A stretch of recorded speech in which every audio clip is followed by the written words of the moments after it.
90s was a big time of change for East. The student population had finally started to become more and more diverse as many students came from foreign countries. Mr. McPike would often work with a counselor to help diffuse racial conflicts that occurred between students. A student wrote a statement in the Tower Times saying, "How can we claim our school is diverse when the groups within rarely communicate?" This statement would hopefully start some discussion about this topic within the school walls. The start of the decade had started strong academically, as in 1990, East was honored as the National High School of Excellence. In 1991, the school had help in improving the school climate by a committee called the Building Action Team. This team would release a list of 5 behaviors all students going forward should model. Good attendance, punctuality, respecting peers, respect for property, and general safety. These behaviors would become a staple of the district's goals for all of their students.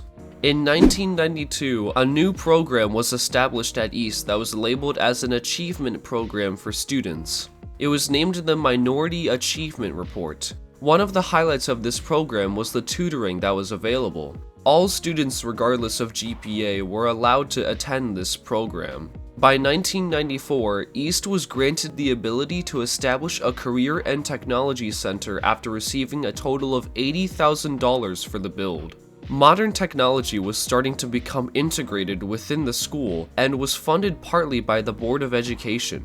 Months following the grant, 9 female Asian students formed an organization together with the goal of helping and spreading awareness about the obstacles they faced as women of color. The organization also focused on the culture shock of living in the United States.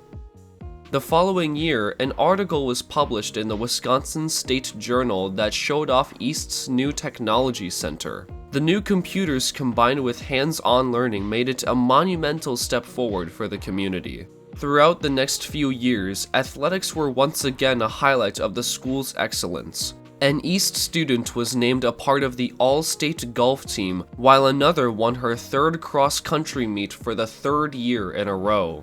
The East tennis team also won the state title by 1996.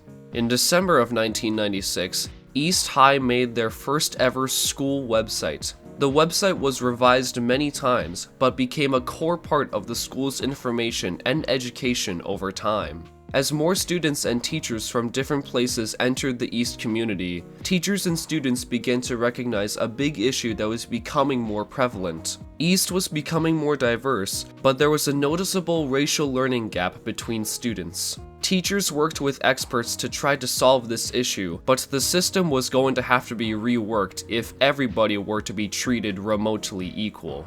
The final year in the 20th century began with the largest number of freshmen the school had seen in years. The turn of the millennia was about to come, and now we enter the coveted era of the 2000s.